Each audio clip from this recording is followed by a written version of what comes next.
नाही सांगू शकणार आहे, पण मी थोडंसं शॉर्ट आणि सिम्पल वेमध्ये थोडंसं सांगते तुम्हाला. मॅम या प्रेझेंटेशन स्किल आणि टाईम मॅनेजमेंट स्किलमध्ये खूप निपुण आहे. परत नॅशनल आणि इंटरनॅशनल लेवलवर त्यांनी आजपर्यंत बरेचसे वेगवेगळे ट्रेनिंग प्रोग्राम्स, वर्कशॉप्स आणि लेक्चर्स खूप छान सक्सेसफुली घेतलेले आहेत. काउन्सिलिंगमध्ये म्हणायचं झालं तर मॅम हे आजपर्यंत जवळजवळ 40,000च्या अबोव केसेस क्लायंट त्यांनी सक्सेसफुली हँडल केलेले आहेत. आणि त्यांचं स्पेशलायझेशन आहे ते कपल काउन्सिलिंगमध्ये, त्यात पण त्यांनी खूप छान सक्सेस मिळवलेला आहे. बऱ्याचशा स्टोरीज त्यांनी सक्सेस केलेल्या आहेत. परत आता सध्या जर मॅमबद्दल सांगायचं झालं तर in Kolhapur Liyana ma'am is associated with ICAI Kolhapur branch as a faculty to train the students of a CA profession, and also ma'am is associated with the various different institutes to conduct lectures and training programs. फार काय बोलते कारण खूप तुमच्याबद्दल बोलायचं म्हणजे मला थोडी भीती वाटायला लागली ॲक्च्युली, कारण मॅमची अचिव्हमेंट इतकी मोठी आहे की त्याच्यापुढे आम्ही खूप छोटे आहेत.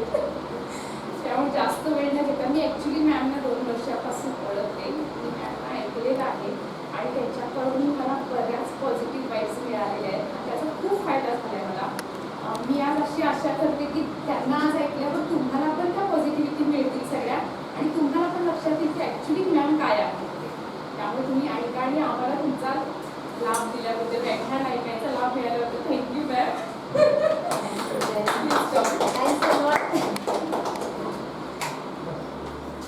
इतकं छान छान ऐकल्यावर जरा असं भीती वाटते. नाही थँक्यू व्हेरी मच. एकतर सुरुवात खूप सुंदर करून दिली, ओळख खूप छान करून दिली. ओळख महत्त्वाची असते, कोण आहोत काय आहोत. तर अगदी ओळखीचे चेहरे बघितल्यावरती अर्चनाला भेटली मी, मला वाटतं 17-18 वर्षानंतर, आणि बघितलं म्हटलं अर्चना दिसते. तर अशा इथं हे म्हणजे दुसरं घर असल्यासारखं आहे. सखे ग सरे हा मंच म्हणजे फार महत्त्वाचा मंच आहे आणि इथून बोलायची संधी मिळणं ही खूप मोठी संधी आहे माझ्यासाठी, कारण हे आपलं आहे, हे आपल्यासाठी आहे आणि आपल्याकरिता आहे. आजचा जो विषय आहे, जसं सांगितलं की राग. सुरेख. किती जणांना राग येत नाही? अरे ठीक आहे, किती जणांना राग येतो? जर असं पॉझिटिव्ह बोलूया, राग येत नाही कशाला? Okay, very good. हा, तर आपल्या सर्वांना राग येतो म्हणजे मी योग्य ठिकाणी आहे. I am so happy. सर्वांना राग येतो, मलाही राग येतो, चांगलाच राग येतो. तर मग राग येतो म्हणूनच आज आपण त्या रागासाठी इथे आहोत. अर्थात म्युझिकच्या रागासाठी नाही, पण ऍक्च्युअल रागासाठी. एकतर 12 वाजलेले आहेत आणि आज आपण आता सुरुवात करत आहोत. तुम्ही आधेमध्ये काहीही बोलू शकता माझ्याशी, आणि आधेमध्ये राग जरी आला तर तो व्यक्त करू शकता. ठीक आहे, इथे तुम्हाला कम्प्लीट फ्रीडम आहे, कम्प्लीट फ्रीडम. पाठीमागं कोण आहे, पुढे कोण आहे, मिस्टरांबरोबर आलाय का, मिसेस आहे का समोर, काही विचार करायचा नाही. आज तुम्ही फ्री आहात. तर बऱ्याचदा आपल्याला वाटतं, तुम्हाला सर्वांना तुम्ही म्हणता राग येतो, खरं राग येण्याचं काही कारण असतं? कारण असतं. काय कारण असतं?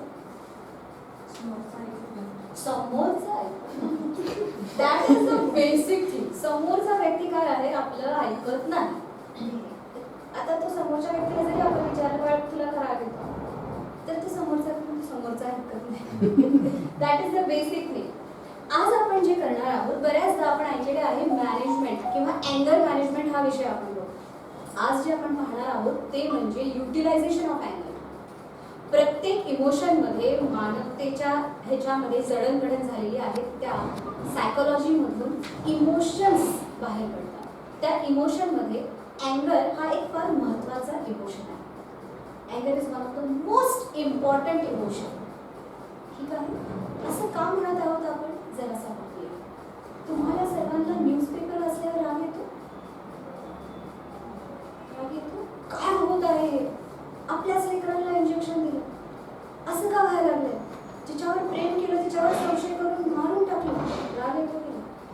वाईट वाटतं, काय होत आहे समाजामध्ये. अमरावती लॉकडाऊन, अकोला लॉकडाऊन, पुन्हा लॉकडाऊन, पुन्हा वजन वाढणार, काय करूया? राग येतो आपल्याला या सगळ्या गोष्टींचा.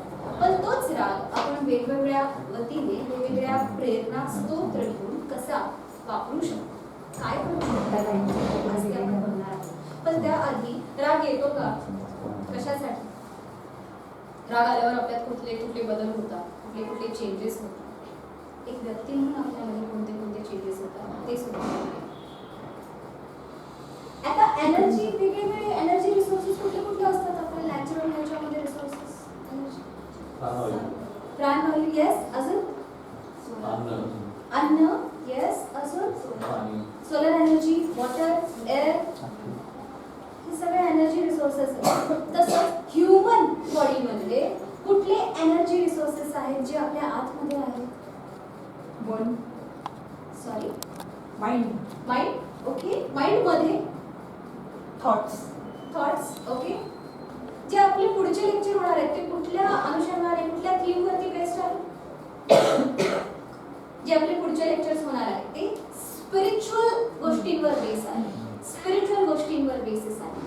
तुम्ही मॅक्सिमम लोक आलेले आहात आणि तुम्हाला सुद्धा तुम्ही इमिडिएटली एकमेकांना संबोधताना, भेटताना, ज्या विचारांनी, ज्या बोलीने संबोधता, कुठेतरी एक तुमचं स्पिरिच्युअल अटॅचमेंट आहे, स्पिरिच्युअल कनेक्शन आहे की नाही? बरोबर आहे.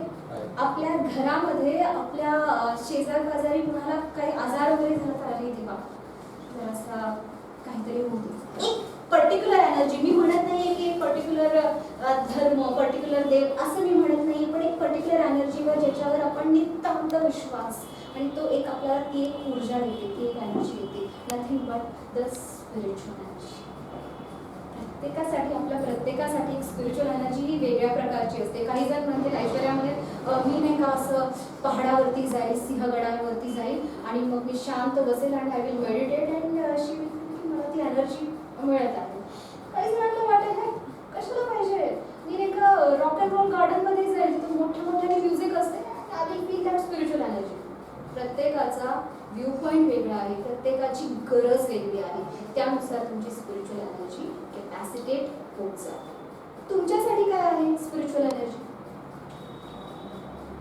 येस, हां, you can speak in Hindi, you can speak in English. हाँ जी, हाँ जी, बोलिए.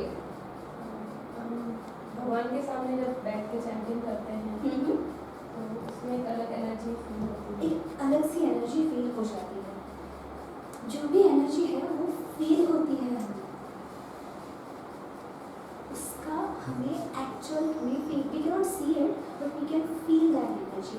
वही एनर्जी पहली बार in all the energy, there are 3 energy जिसमें सबसे ज़्यादा एनर्जी फॉर्मेशन होता है, जो हमें सबसे ज़्यादा ऊर्जा प्रदान करता है. सर्वाधिक ऊर्जा प्रदान करणारे 3 एनर्जी आहेत. पहिल्या क्रमांकावर अर्थात स्पिरिच्युअल एनर्जी, ज्याच्या बरोबर आपण ऑलमायटी बरोबर, आपल्या क्रिएटर बरोबर, आपल्या देवाबरोबर आपण कुठेतरी कनेक्ट होतो. आपण सर्वजण इथे आहोत. हां, अर्थात रागाचं युटिलायझेशन, पण त्याआधी एक आपलं कनेक्शन पण पाहिजे, ज्याच्यामुळे आपण ह्या जगामध्ये आहोत. ठीक आहे. दीपक चोप्रा काय म्हणतात, spiritual energy is one of the energy that never runs out. कधी कधी खतम नाही होणार. पैसे खतम होतात, कधी कधी कमी जास्त होते, पण spiritual energy never never never runs out. Deepak चोप्राने बरेचसे बुक्स लिहिलेले आहेत आणि स्पिरिच्युअलिटी बद्दल सुद्धा त्यांनी बरेचसे बुक्स लिहिलेले आहेत. इज अ इंडियन ऑथर, तुम्ही वाचू शकता त्यांना, तेही बघा. बट स्पिरिच्युअलिटी म्हणजे त्याचा वेगळा, त्याचा अर्थ न घेता तुम्ही त्याचा अर्थ समजून घ्या तुमच्यासाठी व्यक्तिगतरित्या ती एनर्जी म्हणजे कोणती एनर्जी आहे ती समजून घ्या. प्रेम, त्यात 14 फेब्रुवारी झाली हो. प्रेम प्रेम बोलून सगळीकडे फुगे लावले, हार्टचे दिशे लावले, काय काय गुलाब लावले. किती जणांनी सेलिब्रेट केलं? ते काय कॉलेजचे चोचले, ते काय प्रेम असते हो? परोठे केले, भाकऱ्या केल्या. पण प्रेमामध्ये, स्पिरिच्युअल एनर्जी नंतर प्रेमामध्ये ही एक वेगळी एनर्जी असते, मान्य करता?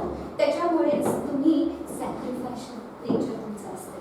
तुमच्या मुलांवर, तुमच्या मिस्टरांवर, तुमच्या बायकोवर तुम्ही एक वेगळंच सर्वस्व अर्पण देण्याची तुमची एक मानसिक तयारी असते. का? कारण त्या प्रेमामध्ये एक वेगळी एनर्जी असते. कितीही कोणी चुकीचं वागलं तर आपण त्याला क्षमा करण्याची आपल्यात जी ऊर्जा प्रदान होते ती प्रेमामुळे, दुसरं काही नाही. आणि ते प्रेम जागृत ठेवणं गरजेचं असतं. ती प्रेमाची एनर्जी जागृत ठेवणं गरजेचं असतं आपल्याला. ती जागृत ठेवण्यासाठी आपल्याला काय करायला हवं? काय करायला हवं? रोज मेडिटेशन करायला पाहिजे. अजून बोलायला पाहिजे, सगळ्यांना प्रेम करायचं. प्रेम करायला पाहिजे. बरोबर, मी सगळ्यांवर प्रेम करतो. हा खरं सांगत कुणालाच नाही, सांगत कुणालाच नाही, कारण आपण जुन्या जुन्या विचारांचे लोक. आपलं काय 100 वर्षापूर्वीचे आपण प्रेम प्रेम करतोय माहितीये, आपलं सगळं पुरवतोय. परवा वाढदिवसाला आणून दिले केले सगळं ते प्रेमच काय होतं. we take it for granted. का असं का? काय कारण आहे? कारण आपलं जडणघडण तसं झालंय. लहानपणापासून आपण तसं वाढलोय. आपण नाही वाढलोय की आपली मम्मा आपल्या पप्पाला म्हणते आय लव्ह यू हनी. नाही आहे, आपल्याला सवय नाहीये. पण खरं सांगते, आजच्या काळाची गरज आहे की आपल्याला एकमेकांना सांगणं गरजेचं आहे की खरोखर माझं तुझ्यावर प्रेम आहे. व्यक्त व्हायला पाहिजे. व्यक्त व्हायला पाहिजे. व्यक्त झाल्यावर त्याची जी ऊर्जा असते ना, त्याची लेवलच वेगळी येते. त्याची एक लेवल असते त्या प्रेमाची. का आपण बाकीचं सगळं करतो, कारण लहानपणापासून आपल्याला सांगते असते, हे बघ नवऱ्याची काळजी घ्यायची, हा सगळं करून घालायचं त्याला. You are ready for that. का? कारण तुम्हाला ते शिकवलेलं असतं. प्रेम असतं का त्याच्यात? असतं, नक्कीच असतं. पण खरंच आताची गरज आहे. आजार पण येतात, बऱ्याचशा गोष्टी येतात. बरेचसे लोक आपल्यापासून सुटत सुद्धा जातात. त्यावेळेस त्यांना माहीत असू दे, तुम्हाला माहीत असू दे की तुम्ही व्यक्त केले प्रेम. म्हणून प्रेमामध्ये ती वेगळी ऊर्जा तुम्ही तयार करू शकता, ज्यामध्ये तुम्ही रॉबर्ट ब्राउनिंग म्हणतो ते आयुष्याला एनर्जी देणारा म्हणजे घटक जो आहे तो म्हणजे लुईस हे जे मागच्या लेक्चरमध्ये सुद्धा तुम्ही ऐकलं की हील युअर लाईफ, ह्याच्यामध्ये त्यांचं सुद्धा एक म्हणणं आहे की आपल्या आयुष्यामध्ये कुठलाही त्रास, कुठलाही पेन किंवा कुठलाही भयावह आजार, कॅन्सर सारखा आजार सुद्धा जर तुम्ही प्रेम करायला लागला, प्रेमाचा व्यवस्थित अर्थ समजून घेतला, त्या घटकाचा अर्थ समजून घेतला, तर खरं सांगू तो आजार सुद्धा नाही समजत. आणि हे स्वतः लुईसने स्वतःवरती अवलंबलेलं आहे. 32व्या वर्षी मरणारी होती ती. 88 इयर्स पर्यंत कॅन्सर होऊन स्वतःवर प्रेम करतो. अँगर म्हणजे काय? राग म्हणजे काय असतो? काय असतो युजली? राग म्हणजे काय असतो? आवेश. ओके, अजून आरडाओरडा. ग्रेट. स्वतःला त्रास देणं. Very good. माझ्यासाठी अँगर म्हणजे काय माहितीये? एनर्जी. मस्त एनर्जी. खूप राग आला ना, मी चांगले एक 16-17 तास लेक्चर देऊ शकते. That is the energy I have in अँगर. म्हणजे मॅडम तुम्ही नेहमीच चिडले, अर्थात मी नेहमीच चिडलेली असते. तुम्ही आता हसताय, तुमचा काही मेंटल प्रॉब्लेम आहे का? ते आपण नंतर बोलूया. तो एक वेगळा विषय आहे, त्याबद्दल आपण नंतर बोलूया. पण तुम्ही जसं म्हटला आरडाओरडा करणे, दुसरा व्यक्ती माझं ऐकत नाहीये, मला आजची सिरियल बघायची होती आणि त्याच वेळेस फायनल राग असतो का? पुण्यामधलीच एक केस सांगते तुम्हाला. पुण्यामध्ये रात्री 11 वाजता नवरा बायको बसले होते, लॉकडाऊनमुळे बसले होते आणि तिला सिरियल बघायची होती. त्याला कुठला तरी गेम बघायचा होता नवऱ्या. दोघांमध्ये वाद झाला. वाद इतक्या थराला गेला की नवऱ्याने बायकोच्या हाताला चावलं, इतक्या जोरात चावलं, रिमोट सोडत नव्हती ना हातात, रिमोट तो तरी काय करणार विचार, असं तुम्ही म्हणता. त्याने इतक्या जोरात चावलं की ते तेवढा तिथला स्किन निघून आला. ओके, आणि ती व्हेरी ऑनेस्ट होती. का रिमोट दिला नाही तिने का रिमोट द्यायचा होता? कळतं लॉजिक हे? लॉकडाऊनमध्ये राहत असताना, लॉकडाऊनमध्ये आपण जगत असताना एकमेकांचा खूप जास्त सहवास मिळाला आपल्याला. आणि त्यावेळेस आपल्याला कुठेतरी असंही वाटलं की ह्या सहवासामुळे प्रेम अधिक वाढलंय का द्वेष का राग अधिक वाढला आहे, त्याचा पण आपण विचार करणं गरजेचं आहे.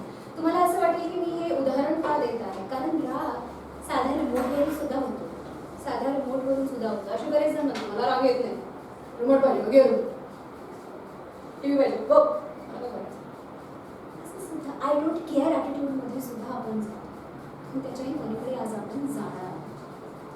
प्रत्येक व्यक्ती कुठल्या ना कुठल्या कारणाने कधी ना कधीतरी चिडलेला असतो. मॅडम, जे संत असतात, महात्मा लोक असतात, खरं सांगा ते चिडत नाही? चिडतात, खूप चिडतात. तो जो रागच असतो ज्याच्यामुळे ते ज्या ठिकाणी आहेत त्या ठिकाणी त्या रागाचा योग्य प्रकारे वापर कसा करायचा त्यामध्ये नसलेला आहे. आता तुमच्याकडे कागद असेल किंवा मोबाईल असेल, ठीक आहे, मोबाईल, कोणत्या कोणत्या गोष्टीमुळे तुम्हाला राग येतो? What are your trigger points? कोणामुळे येतो नाही विचारलं. हा, कोणत्या कोणत्या गोष्टीमुळे तुम्हाला राग येतो? तर माझी एक स्टुडंट आहे, ती म्हणते माझ्या केसाला कोणी हात लावला ना, असं हात लावला केसाला की मग मला राग येतो. मग मी अशी नाक तोडून टाकते त्या लोकांचं, असं एकदम ती मला म्हणते. बरं बाबा, ठीक आहे. असे वेगवेगळे ट्रिगर्स असतात. तुमचे काय ट्रिगर आहे? राग येतो, वाटच मला अजिबात वाटत नाही. येस, आणि नेमकं मुलं तेच करतात. असं असं असं असं ट्रिगर्स. येस, तुम्हाला कुठले ट्रिगर, कोणत्या गोष्टीमुळे काय ट्रिगर होतो तुमचा राग?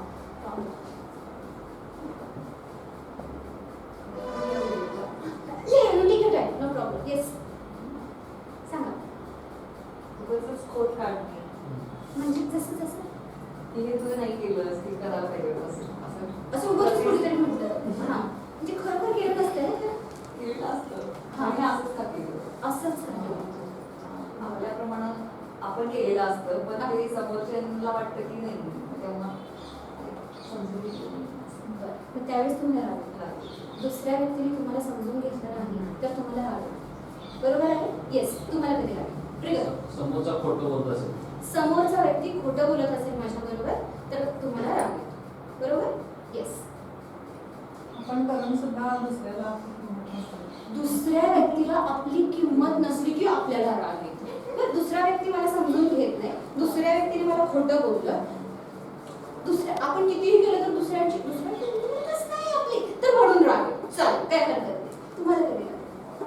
मला झोपेतून उठवलं की म्हणजे मला सटकन होते ना की मी देणारच होता. ते इतका राग होतं त्यावेळेला लिटरली, कारण मला झोप कमी आहे आणि मला नेमकी लागली की कोणतरी उठवलं. त्यामुळे घरचे कोणी नाही धाडस करत उठवायचं.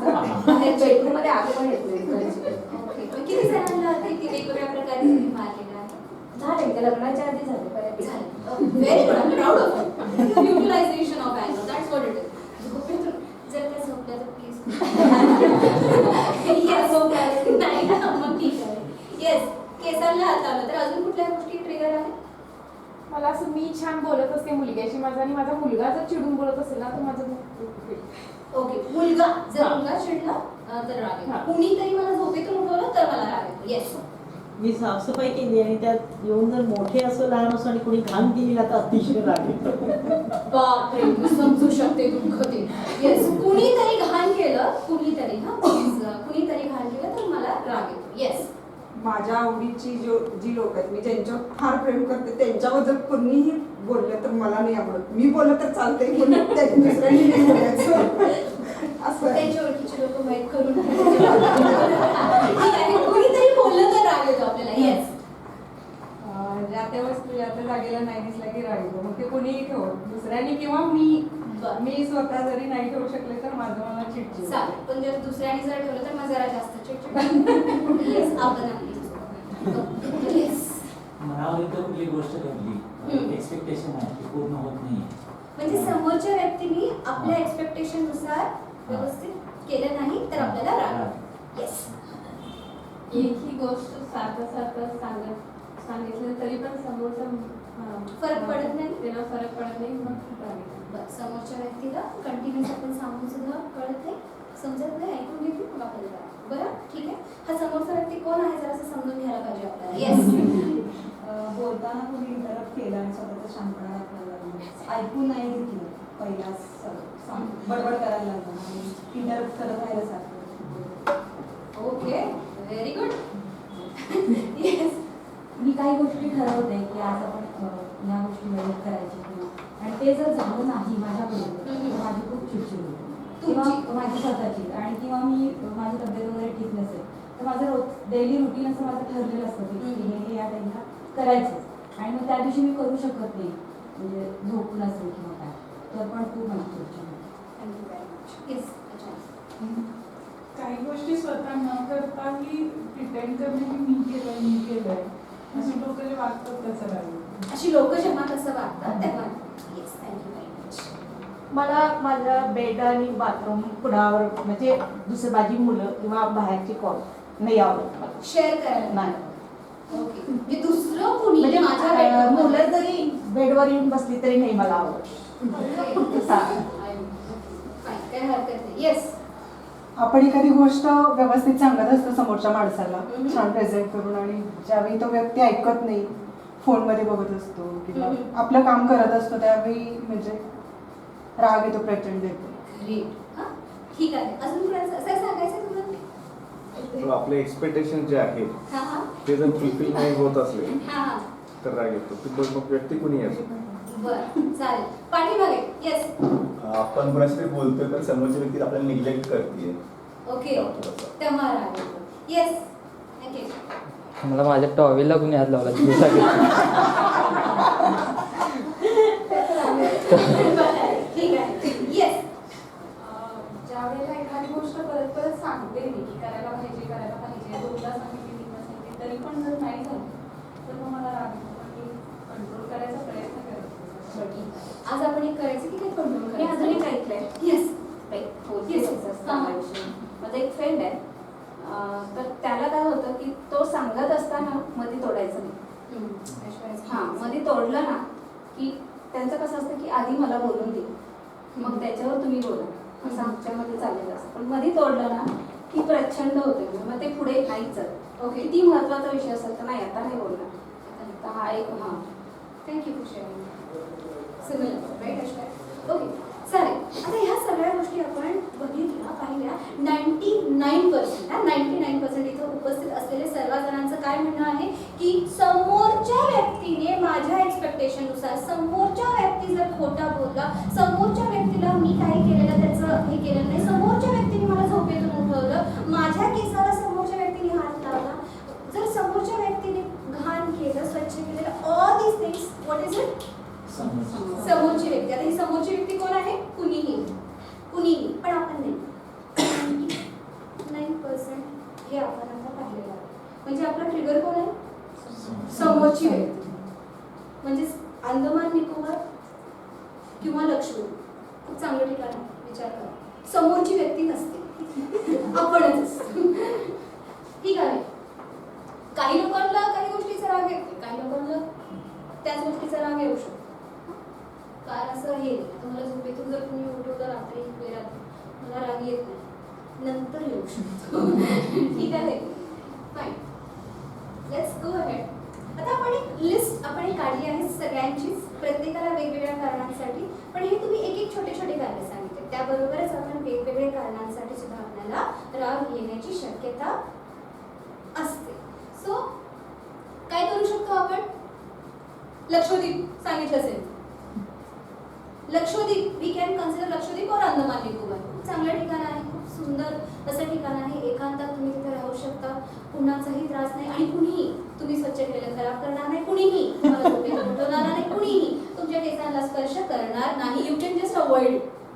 पण तसं होणं शक्य नाही आहे. कोविड आहे, कसं झालं असं आपण नाहीतर जाऊ शकलो असतो. हां, learn how to deal with it. That's what we are going to do today. आज आपण काय करणार आहोत की ह्या गोष्टीला डील कसं करायचं आहे ते पाहणार आहोत. अगदी सोप्या प्रॅक्टिकल वेजमध्ये आपण डील करणार आहोत. पण त्याआधी आपले काही इमोशनल चेंजेस होतात जेव्हा आपल्याला राग येतो. काय चेंजेस होतात? हार्टबीट्स वाढतात. ऐश्वर्याच्या हार्टबीट्स वाढतात. तुमचे काय होतं? आवाज वाढतो. येस, आवाज अचानकपणे मोठा होतो. आणि तुम्ही म्हटलं कोल्हापूरमध्ये असून मराठी यायला पाहिजे, तसंच कोल्हापूरमध्ये असून टिंबटिंब नाही आलं तर काय आलं? येस, असंही होतं. अजून काय होतं? डोळे मोठे होतात, भांडी पडतात. खूप वाटतात. डोळे खूप मोठे होतात. डोळे मोठे होतात. अजून काय होतं? भांडी पडतात ना हातात. भांडी पडतात. चुकून पडतात. चुकून पडतात. अरे हां, श्वास अनियंत्रित होतो. श्वास वर खाली जास्त हे होतो. आत आत असं स्फोट झाल्यासारखं. बापरे, बरंच काय केलं. असं कशातरी का मारा असं वाटते, समोरच्या माणसाला मारू शकत नाही, भिंतीवर मारूया, असं कुठंतरी मारूया. यू फील दॅट, असं हात आपली मूठ तयार होते किंवा आपले heart rate immediately heart rate वाढतं, पाल्पिटेशन वाढत राहतं, घाम येतो, श्वास लागतो आपल्याला, because we want to show that we are active. That is also a part of it. आवाज मोठा होतो, आवाज खूप मोठा होतो. समोरच्या दाखवायचा असतो, आवाज मोठा आपला होऊन जातो. आपला जो चेहरा असतो, आपल्या कलर कॉम्प्लेक्शननुसार त्या हिरवा, निळा, लाल, कुठलेही कलर आपले होऊ शकतात. माझे तर 3-4 कलर होते, trust me, depending on what makeup I am wearing. Okay, red face होतं. दुसरी अजून एक गोष्ट असतं, आपलं पोट खराब होतं, अपसेट स्टमक, ॲसिडिटी, पोटामध्ये अल्सर टाइप्स, नॉशिया, ह्या सगळ्या गोष्टी, गॅशियस फॉर्मेशन, ह्या सगळ्या गोष्टी कशामुळे होतात? Yes, you guessed it right, राग. एक गोष्ट आहे बघा, आपल्यामध्ये काय चेंजेस करतात आणि आपल्याला माहीतच नसतं. We never aware of it. तर तुमचे क्यूज कोणते कोणते हे तुम्हाला माहीत पाहिजे. तुम्ही काय म्हणता, तुमचं हार्ट रेट वाढतं, तुमचं काय म्हणतं? मी एकदम शांत होते, एकदम शांत होते. लगेच घरातल्यांना कळतं की काहीतरी किती सुंदर असेल, भयावह शांत. काय होतं? व्हॉट इज युअर अँगर टू? शांत, शांत. येस, नवऱ्याबरोबर बोलणं कमी. Okay, fine, good. रागाच्या भरात माझ्याकडून जास्त बोललं जाते. जास्त बोललं जातं, जे बोलायचं नसतं हां, ते ते सगळं बोललं जातं. जातं. पाठीमागचं सगळंच निघतं. Yes, same. Same, yes. Loud voice. The voice becomes loud. Yes. Loud voice. Red face. I can imagine that. Yes. खूप चिडचिड होते. Yes. वेगवेगळ्या ठिकाणी वेगवेगळं रिएक्शन येते. एखाद्या समोर आणि याला राग दाखवायचा तर पूर्ण शांत, आणि कधी कुणाला दुसऱ्याला दाखवायचा असेल तेव्हा आवाज वाढतो. म्हणजे वेगवेगळ्या आहेत प्रत्येकाला. डिप्लोमॅटिक राग आहे तुमचा. तसा पाहिला तर काही हरकत नाही. येस. ओके, धडधड छातीत वाढते. येस. सगळं मागचं पुढचं सगळं निघते. मागचं पुढचं सगळं. किती मजा येते ना खरं. हो, एक चान्स असतो ना तो एक चान्स असतो की आपल्याला सगळं काढायचं असतं. ते मला राग आला. येस. माझी भांडीच पडतात. भांडी पटायलाच ओके, कुठली भांडी वापरायची की ज्या वेळेला माझ्या हातात असेल ते काचेचं खेळायच्यावर कळतं. येस, काय करतात, काय होतं? नाही, मी भांडून मोकळं करते. मला जोपर्यंत भांडत नाही तोपर्यंत मला राग येतो. Very good, very good. Yes, किती शांत वाटलं माहिती समोर काय. मी साठवते, थोडं शांत राहण्याचा प्रयत्न करते की समोरच्याला कळतंय की नाही कळलं की मग ब्लास्ट. काय हरकत नाही. काय करतं, काय होतं? चिडचिड होते, मारता, कॅमेरा बिमेरा तोडता, नाही तोडायचा पण नाही. येस, काय करता? थोड्या वेळासाठी शांत राहायचं. थोड्या वेळासाठी शांत होता. काय करता? हातात काय असेल ते फुटून काढतो. हातात जे असेल ते. युजली तुमच्या घरात काचेचं काही नसेल, राईट? नाही, रिमोट मोबाईल सुद्धा फुटतात. बरं, तो फुटतो, काही हरकत नाही. तुमचं काय? सगळी उत्तर माझ्या बाबतीत कठीण आहे, खूप कठीण आहे. ओके, आपण एक आपली लिस्ट आता काढलेली आहे. बऱ्याच जणांची लिस्ट मेंटली सुद्धा प्रिपेअर झालेली आहे. ती घरी जाऊन प्लीज तुमचे ट्रिगर्स आणि तुमची लिस्ट की राग आल्यावर तुमच्यामध्ये कोणते कोणते बदल होतात हे सुद्धा प्लीज लिस्ट आउट करा. आपल्याला आपला अवेअरनेस असणं गरजेचं आहे. We should know how we behave when we are in certain emotion. आपण एका पर्टिक्युलर इमोशनमध्ये असताना आपल्यामध्ये कोणते कोणते बदल होतात, शारीरिक, मानसिक, वैचारिक, हे आपल्याला माहिती असणं गरजेचं आहे. आता प्रत्येकाची स्टाईल असते.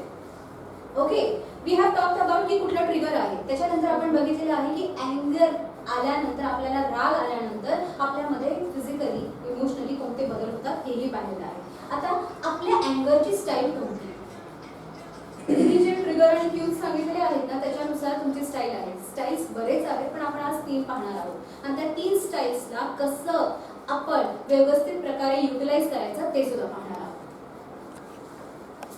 ज्या प्रकारे आपण राग आल्यावर वागतो दॅट इज अवर स्टाईल. ज्या प्रकारे राग आल्यावर वागतो मोठमोठ्याने बोलणं, भांडी आपटणं, भांडणं, जे काही असेल दॅट इज युअर स्टाईल. पण त्या स्टाईलला एक पर्टिक्युलर नाव दिलेलं आहे सायकॉलॉजीमध्ये. त्या नावाचं जरासा आपण विचार करूया. अगदी सोपे सिद्धांत आहेत, विधान आहेत, फार मोठ्या मोठ्या गोष्टी नाही आहे. आपल्या सर्वांना तर अगदीच सोप्या गोष्टी वाटतात, छोट्याशा गोष्टी. पण त्याचं प्रॅक्टिकल ॲप्लिकेशन काय होऊ शकतं ते आपण आज पाहणार आहोत. तर पहिला आहे acting out. Acting out. Acting out मध्ये काय असतं असं ते शब्द म्हणतो. मोठमोठ्याने ओरडणं, भांडी आपटणं, समोरच्या व्यक्तीला दाखवून देणं की आपण चिडलो आणि आपण कंट्रोलमध्ये आहोत. बेसिकली राग कशासाठी व्यक्त करतो?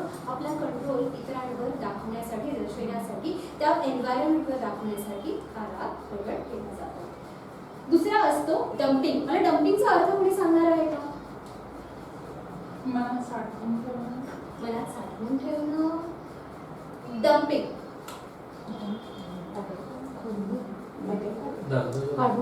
जे मनात आहे ते एका ठिकाणाहून आपण कचरा घेतो, मग आपण तो ट्रक दुसरीकडे जातो आणि काय करतो?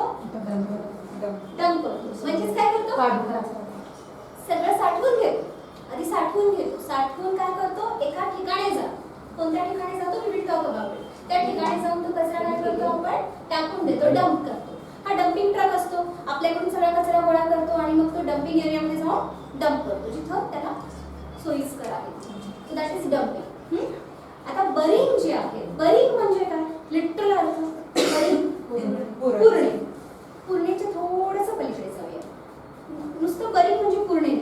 आधी खड्डा खणावा लागतो. खड्डा खणावा लागतो, माती बाहेर काढावी लागते, मग पुरावं लागतं. पुरून मग माती त्याला झाकावी लागते. प्लीज बरिंगचा पूर्ण अर्थ समजून घ्या. आधी खड्डा खणणं गरजेचं आहे. नुसतं बरी करणे म्हणजे पुरणे नाही, कोंबणे नाही, पुरणे. प्रॉपर खड्डा करून मग पुरणे. Is that okay? खड्डा फार महत्वाचा आहे. ते का महत्वाचं आहे आपण बघूया. Acting up. Acting up. Now what is acting up? Immediately कळतं. समोरच्या माणसाला कळायला पाहिजे आपण चिडलोय. डोळे मोठे, कोल्हापुरात फार इझी, हात कुठलं तरी पेट असलं तर जॉईनिंग, आपल्याला राईट आहे. दुसऱ्या व्यक्तीला मी कंट्रोलमध्ये आहे हे सांगण्याचं एक व्यवस्थित एक विधान म्हणजेच ऍक्टिंग आउट ही स्टाईल असते. आपल्याला वाटतं की आपण आवाज मोठा केला, मोठमोठ्यानी गोष्टी बोलायला लागलो, पाठीमागच्या पुढची गोष्टी काढायला लागलो तर समोरचा व्यक्ती गप गुमान ऐकून घेईल मी चिडलीये. You tend to do that. That happens. आणि तुमचं कारण काय असतं? आय माझ्या आउट ऑफ कंट्रोल. मला कळालंच नाही मला राग कधी आला. आणि मी रागाच्या भरात काय बोलू? रागाच्या भरात बोलू. माझ्या मनात काय नसतं. Out of control. ती एक संधी मिळून जाते आपल्याला. ही एक स्टाईल आहे ऍक्ट आउट करण्याची. तुम्हाला जर तुमच्यामध्ये ती नाही आहे तर तुमच्या घरामध्ये एखाद्या व्यक्तीला ऍक्टिंग आउट ही पद्धत आहे रागाची. नक्कीच आहे. ते मॅनेज कसं करायचं? डील कसं करायचं? जे लोक ऍक्टिंग आउट करतात ना त्याच्यामध्ये प्रचंड एनर्जी असते. प्रचंड एनर्जी असते. आणि ती जर एनर्जी तुम्ही योग्यरित्या डायरेक्ट केली, प्रॉपर त्याचा युटिलायझेशन केलं तर खरं सांगते you will be on the success ladder. विचार नाही करू शकत आपण एका अशा पॉइंटवरती जाऊ शकतो. ऍक्टिंग आउट दाखवायचं समोरच्याला, भीती दाखवायची. रागात आहे समजून घे जरासा. हा भांडे आपटतोय बघा. तुम्ही एकच आपटतात किती आपटा लागलाय. भांडे आपटतो. Very good. का दुसऱ्याला कळायला पाहिजे ना. दुसऱ्या त्याशिवाय शांत बसत नाही. दुसऱ्याला कळत नाही की मी चिडली आहे. चिडलो. भांडे आपटायला लागलो आम्ही. कॉम्प्युटर दिसला. मी हा नाही आपटणार. डोंट वरी. पण कॉम्प्युटर आता ऑनलाईन कामं सुरू आहेत. सगळं आपले सुरू असते आणि आधीमध्ये कोणतरी आवाज करतं. सुटतो आपला काय कंट्रोल. ती गोड बाळ होतं ते. फेकाफेकी करणं. चिडलंय ना ते पण आता दाखवायला लागले की आपण काय करायला लागलो चिडलोय. ह्या सगळ्या गोष्टी काय आहे वी आर ऍक्टिंग आउट. ह्याचा कॉन्सिक्वेन्स काय असतो, ह्याचा रिझल्ट काय असतो? Get into trouble. ज्या माणसाने त्याच्या बायकोला चावलं रिमोट देत नाही म्हणून तो जेलमध्ये 9 महिन्याची जेल झाली. It was attempt, literally attempt to murder. एवढ्या जोरात चावलं. देअर कॉन्सिक्वेन्सेस होतात. You get into trouble. त्या पॉईंट ऑफ टाइमला तुम्ही स्वतःला थांबवू शकला नाही आणि तुम्ही ते कृत्य करता. That is nothing but acting out. And the thing is that is the problem solve. ज्या गोष्टीमुळे तुम्ही चिडला होता ते प्रॉब्लेम सॉल्व्ह झाला का? सांगलीच्या एका छोट्याशा खेडेगावामध्ये एक माणूस बसलेला आहे आणि त्याचं वय अराउंड 89-90 इयर्स ओल्ड आहे. तो एक छोटंसं खेडं आहे. त्या खेड्याचं नाव मी सांगत नाही, त्या मनुष्याचं नाव मी सांगत नाही. तो जेलमधून सुटून आलेला व्यक्ती आहे. ठीक आहे. छान शेतकरी होता. 3 गोंडस लेकरं होते त्याला. 2 मुलं, 1 मुलगी आणि एक सुंदरशी गोडशी अशी बायको. त्याचं शेत होतं. शेतामध्ये तो दररोज जायचा आणि परत घरी यायचा. संध्याकाळी बसून ते जेवायचे. This was the reality of life. लहान लहान लेकरं 10-12 आणि 5-6 वर्षाची एक अशी मुलगी. तर एक दिवस असा संध्याकाळी त्यांचा संसाराचा छान चालला असतो. तो घरी येतो आणि मग ती भाकरी करत असते चुलीवरती आणि ती भाकरी देत असते. सगळे मुलं बसलेले असतात. नवरा चिडतो आणि किचनमध्ये जुन्या काळामध्ये शेतामध्ये वगैरे असं झालं असतं. वरवंटा असतो रे. तो वरवंटा घेतो आणि बायकोच्या डोक्यावरती मारतो. सगळं व्यवस्थित चाललेलं असतं. का मारतो? काय झालेलं असेल? कुठे जर रिझन लवकर मिळालं नसेल. ती तर वाढत होती ना. भाकरी करत होती. मेबी भाकरी जळली असेल. Thank you very much. किती थिंकिंग तुमचं मस्त आहे. भाकरी जळाली होती. भाकरी जळाली होती. ही रियालिटी आहे. भाकरी जळाली होती आणि त्यांनी हे कृत्य केले. त्याच्यानंतर ते स्वतः गेले पोलीस स्टेशनमध्ये गेले. माझ्याकडून आता असं घडलेलं आहे. माझ्याकडून माझ्या बायकोचं डेथ झालेली आहे. मर्डर झालेलं आहे. तो जेलमध्ये झालेला आहे. 14 वर्ष तो एकच विचार करत होता. दुसरी भाकरी मागू शकलो असतो. मी हे करण्याआधी थोडासा विचार का नाही केला? काय झालं? थोडासा, जास्त नाही, 10 सेकंड, क्षणभर विचार करणं कितपत असतं. त्याच्यानंतर त्यांच्या मुलांचं काय झालं? त्याची जी मुलगी होती 16-17 वर्षाची झाली. तिच्यावर मेंटल आघात झालेला. विहिरीत उडी टाकून तिने जीव दिला. त्याचा जो मोठा मुलगा होता तो असाच कुठेतरी दारू पडलेला असतो. 2 नंबरचा मुलगा अजूनही बेपत्ता. कुठं असतो, काय असतो, कुणाला असं नाही. 14 वर्षाची जेल झाली. त्याला जेलमधून सुटला. तो त्या वडाच्या झाडाखाली अजूनही बसलेला असतो आणि विचार करत असतो, मी असं का केलं? थोडा विचार का नाही केला? का नाही केला मी विचार? काय झालं? फक्त मला दाखवायचं तुम्ही मी चिडलो. काय कारण असेल? हे मला तुम्हाला सांगावंसं का वाटतं माहिती का? ही कदाचित खूप मोठी गोष्ट आहे म्हणून त्याच्या आपल्याला जड जाते. पण त्याचबरोबर आपले जे छोटे छोटे राग व्यक्त करण्याचे जे प्रकार आहेत त्याच्यावरती आपल्या जवळच्या लोकांचं, आपल्या लेकरांचं भवितव्य अवलंबून असतं. भयानक एनर्जी असते म्हणून विचार. दुसरं असतं डम्पिंग. डम्पिंग एका ठिकाणाचा राग. एका ठिकाणाचा राग. सासू काही बोलली, सासूला मारता येत नाही, पोराला मारता येत. एक्झॅक्टली. बऱ्याचदा आपण आपल्या बॉस बरोबर बोललेलो असतो, बॉस बरोबर इंटरॅक्शन करतो, काहीतरी बॉस बोलतो आपल्याला, नाही बोलता येत त्यांना, उलट नाही हे करता येत. मग आपण आपल्या जे सबऑर्डिनेट आहेत, आपल्यापासून जे खालच्या आपल्या हाताखाली जे काम करणार आहेत त्या लोकांवर आपण चिडतो. दॅट इज नथिंग बट आपण आपल्या मोठ्या अधिकाऱ्यांबरोबर राग व्यक्त करू शकत नाही, आपल्यापेक्षा मोठ्या व्यक्ती बरोबर राग व्यक्त करू शकत नाही. म्हणून आपण एक असा सोपा, सहज, somebody safe to put our राग ऑन अशी व्यक्ती शोध घेतो आणि त्या व्यक्तीवर आपण आपला राग व्यक्त करतो. मग तो राग व्यक्त करतो कसा? काय? You have your own ways. You have your own ways. ज्या त्या वेळेस जो तो राग व्यक्त करता आला नाही, शब्दामध्ये तो बोलता आला नाही, त्याच्यामुळेच असे बरेचसे घटना, दुर्घटना आणि बरेचसे इश्यूज आणि ऍक्सिडेंट्स सुद्धा होतात. जे न्यूजपेपर आहे, मॅक्सिमम न्यूजपेपरमधले जे मॅक्सिमम न्यूज आहेत पहिल्या पानावर, दुसऱ्या पानावर, हे डिस्प्लेस्ड अँगरमुळे किंवा डम्पिंगमुळे होतात. जे खुणं होतं, रागाच्या धमकी, एकाचा राग दुसऱ्यावरती आपण नेहमी काय करतो, ट्रान्सफर करत राहतो. जे काही आपली फिलिंग्स आहेत, जे काही आपल्या गोष्टी आहेत, ज्या त्या वेळेस त्या व्यक्तीबरोबर आपण का बोलू शकत नाही, बिकॉज ऑफ अथॉरिटी. त्या व्यक्तीबरोबर जी अथॉरिटी असते, त्या व्यक्तीबरोबर जे आपलं नातं असतं, त्या गोष्टीमुळे आपला जो एक सेपरेशन होतं, सेपरेशन ऑफ अथॉरिटीमुळे, that's the reason we are unable to respond to it. Maximum हे सेपरेशन कशामुळे असतं? मोबाईलवरती आपण बोलत असतो, तो राग कुणावर निघतो? मोबाईलवर निघतो. मेसेजिंग वरती बोलत असतो, राग कुणावर निघतो? मोबाईलवर निघतो. असं का वागायला लागले, असं का वागायला लागले? रोडवरती बसताना किंवा आपण इथं नुसतं पार्किंगमध्ये जरी उभं राहिलं आणि कोण फोनवर बोलायला लागले, इमिडिएटली जर आपण फक्त त्यांच्या पूर्ण हावभावाकडे लक्ष दिलं ना, एक असा पॉईंट येतो की ते कुठेतरी चिडतात आणि ते मोबाईल जोरात असा क्लच करतात, असं गाडीला हे करतात. मी गाडी पार्क केली, गाडी पार्क करताना एक व्यक्ती होती तिथे आणि त्यांचा पाय पूर्ण असं रक्ताने हे झालेला. मी म्हटलं काय झालं हो तुमच्या पायाला? तर काय सांगू तुम्हाला, चिडले ते. काय सांगू पण मी तुम्हाला, एक पल्सर मला येऊन मला ठोकला हो. तसा राग जो की काय ठोकलेला, काल संध्याकाळी 6 वाजता त्याला ठोकलेला. त्याच्या पायातून अजूनही रक्त येत होतं, बँडेज होते. काही नाही, काळजी घ्या. इतका राग, पण त्यांना ते व्यक्त झालं. जेव्हा ते व्यक्त झाले तेव्हा ते सेटल डाऊन झाले, कारण फोनवर चिडलेले होते आणि त्याच वेळेस मी म्हटलं पाहायला काय झालं तुमच्या. व्यक्त करणं गरजेचं आहे. एखादा व्यक्ती खूप कठीण त्याच्यामधून जात असेल, त्याच्या वैचारिक गोष्टींमधून जात असेल, त्यावेळेस त्याला बोलकं करावं, बोलकं करावं. त्याच वेळेस त्या व्यक्तीला बोलकं करावं. मॅक्सिमम अमाऊंट ऑफ जी सुसाईड्स आता जे आपण ऐकत आहोत, काहीतरी कारण झालेलं त्याच्यामुळे सुसाईड करतात. परवा एका टिकटॉक जो एक आपला ऍक्टर आहे, का फेमस ऍक्टर आहे, त्यांनी आत्महत्या केली. का केली?